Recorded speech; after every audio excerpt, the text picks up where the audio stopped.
ಮಧ್ಯ ಗಾಜಿಯಾದ ನುಸ್ರಾತ್ನಲ್ಲಿರುವ ವಿಶ್ವಸಂಸ್ಥೆಯ ಶಾಲೆಯಲ್ಲಿ ಹಮಾಸ್ನ ಗುಪ್ತ ಕಮಾಂಡ್ ಪೋಸ್ಟ್ ಇದೆ ಎಂದು ಇಸ್ರೇಲ್ ಹೇಳಿಕೊಂಡಿದೆ. ಗಾಜಾ ಶಾಲೆಯಲ್ಲಿ ಹಮಾಸ್ ಉಗ್ರರು ಅಡಗಿಕೊಂಡಿದ್ರು ಎಂದು ಮೂಲಗಳು ತಿಳಿಸಿವೆ.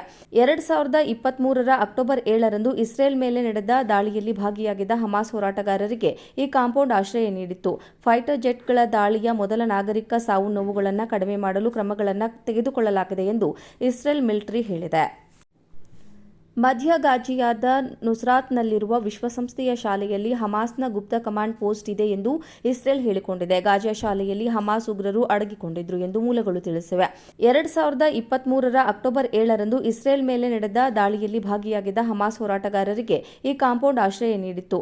ಫೈಟರ್ ಜೆಟ್ಗಳ ದಾಳಿಯ ಮೊದಲ ನಾಗರಿಕ ಸಾವು-ನೋವುಗಳನ್ನು ಕಡಿಮೆ ಮಾಡಲು ಕ್ರಮಗಳನ್ನು ತೆಗೆದುಕೊಳ್ಳಲಾಗಿದೆ ಎಂದು ಇಸ್ರೇಲ್ ಮಿಲಿಟರಿ ಹೇಳಿದೆ. ಮಧ್ಯ ಗಾಜಿಯಾದ ನುಸ್ರಾತ್ನಲ್ಲಿರುವ ವಿಶ್ವಸಂಸ್ಥೆಯ ಶಾಲೆಯಲ್ಲಿ ಹಮಾಸ್ನ ಗುಪ್ತ ಕಮಾಂಡ್ ಪೋಸ್ಟ್ ಇದೆ ಎಂದು ಇಸ್ರೇಲ್ ಹೇಳಿಕೊಂಡಿದೆ. ಗಾಜಾ ಶಾಲೆಯಲ್ಲಿ ಹಮಾಸ್ ಉಗ್ರರು ಅಡಗಿಕೊಂಡಿದ್ರು ಎಂದು ಮೂಲಗಳು ತಿಳಿಸಿವೆ. 2023ರ ಅಕ್ಟೋಬರ್ 7ರಂದು ಇಸ್ರೇಲ್ ಮೇಲೆ ನಡೆದ ದಾಳಿಯಲ್ಲಿ ಭಾಗಿಯಾಗಿದ್ದ ಹಮಾಸ್ ಹೋರಾಟಗಾರರಿಗೆ ಈ ಕಾಂಪೌಂಡ್ ಆಶ್ರಯ ನೀಡಿತ್ತು. ಫೈಟರ್ ಜೆಟ್ಗಳ ದಾಳಿಯ ಮೊದಲ ನಾಗರಿಕ ಸಾವು-ನೋವುಗಳನ್ನು ಕಡಿಮೆ ಮಾಡಲು ಕ್ರಮಗಳನ್ನು ತೆಗೆದುಕೊಳ್ಳಲಾಗಿದೆ ಎಂದು ಇಸ್ರೇಲ್ ಮಿಲಿಟರಿ ಹೇಳಿದೆ.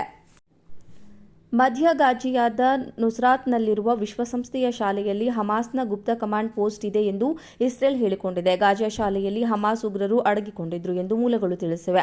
2023ರ ಅಕ್ಟೋಬರ್ 7ರಂದು ಇಸ್ರೇಲ್ ಮೇಲೆ ನಡೆದ ದಾಳಿಯಲ್ಲಿ ಭಾಗಿಯಾಗಿದ್ದ ಹಮಾಸ್ ಹೋರಾಟಗಾರರಿಗೆ ಈ ಕಾಂಪೌಂಡ್ ಆಶ್ರಯ ನೀಡಿತ್ತು. ಫೈಟರ್ ಜೆಟ್ಗಳ ದಾಳಿಯ ಮೊದಲ ನಾಗರಿಕ ಸಾವು-ನೋವುಗಳನ್ನು ಕಡಿಮೆ ಮಾಡಲು ಕ್ರಮಗಳನ್ನು ತೆಗೆದುಕೊಳ್ಳಲಾಗಿದೆ ಎಂದು ಇಸ್ರೇಲ್ ಮಿಲಿಟರಿ ಹೇಳಿದೆ. ಮಧ್ಯ ಗಾಜಿಯಾದ ನುಸ್ರಾತ್ನಲ್ಲಿರುವ ವಿಶ್ವಸಂಸ್ಥೆಯ ಶಾಲೆಯಲ್ಲಿ ಹಮಾಸ್ನ ಗುಪ್ತ ಕಮಾಂಡ್ ಪೋಸ್ಟ್ ಇದೆ ಎಂದು ಇಸ್ರೇಲ್ ಹೇಳಿಕೊಂಡಿದೆ. ಗಾಜಾ ಶಾಲೆಯಲ್ಲಿ ಹಮಾಸ್ ಉಗ್ರರು ಅಡಗಿಕೊಂಡಿದ್ರು ಎಂದು ಮೂಲಗಳು ತಿಳಿಸಿವೆ. 2023ರ ಅಕ್ಟೋಬರ್ 7ರಂದು ಇಸ್ರೇಲ್ ಮೇಲೆ ನಡೆದ ದಾಳಿಯಲ್ಲಿ ಭಾಗಿಯಾಗಿದ್ದ ಹಮಾಸ್ ಹೋರಾಟಗಾರರಿಗೆ ಈ ಕಾಂಪೌಂಡ್ ಆಶ್ರಯ ನೀಡಿತ್ತು. ಫೈಟರ್ ಜೆಟ್ಗಳ ದಾಳಿಯ ಮೊದಲ ನಾಗರಿಕ ಸಾವು-ನೋವುಗಳನ್ನು ಕಡಿಮೆ ಮಾಡಲು ಕ್ರಮಗಳನ್ನು ತೆಗೆದುಕೊಳ್ಳಲಾಗಿದೆ ಎಂದು ಇಸ್ರೇಲ್ ಮಿಲಿಟರಿ ಹೇಳಿದೆ. ಮಧ್ಯ ಗಾಜಿಯಾದ ನುಸ್ರಾತ್ನಲ್ಲಿರುವ ವಿಶ್ವಸಂಸ್ಥೆಯ ಶಾಲೆಯಲ್ಲಿ ಹಮಾಸ್ನ ಗುಪ್ತ ಕಮಾಂಡ್ ಪೋಸ್ಟ್ ಇದೆ ಎಂದು ಇಸ್ರೇಲ್ ಹೇಳಿಕೊಂಡಿದೆ. ಗಾಜಾ ಶಾಲೆಯಲ್ಲಿ ಹಮಾಸ್ ಉಗ್ರರು ಅಡಗಿಕೊಂಡಿದ್ರು ಎಂದು ಮೂಲಗಳು ತಿಳಿಸಿವೆ. 2023ರ ಅಕ್ಟೋಬರ್ 7ರಂದು ಇಸ್ರೇಲ್ ಮೇಲೆ ನಡೆದ ದಾಳಿಯಲ್ಲಿ ಭಾಗಿಯಾಗಿದ್ದ ಹಮಾಸ್ ಹೋರಾಟಗಾರರಿಗೆ ಈ ಕಾಂಪೌಂಡ್ ಆಶ್ರಯ ನೀಡಿತ್ತು.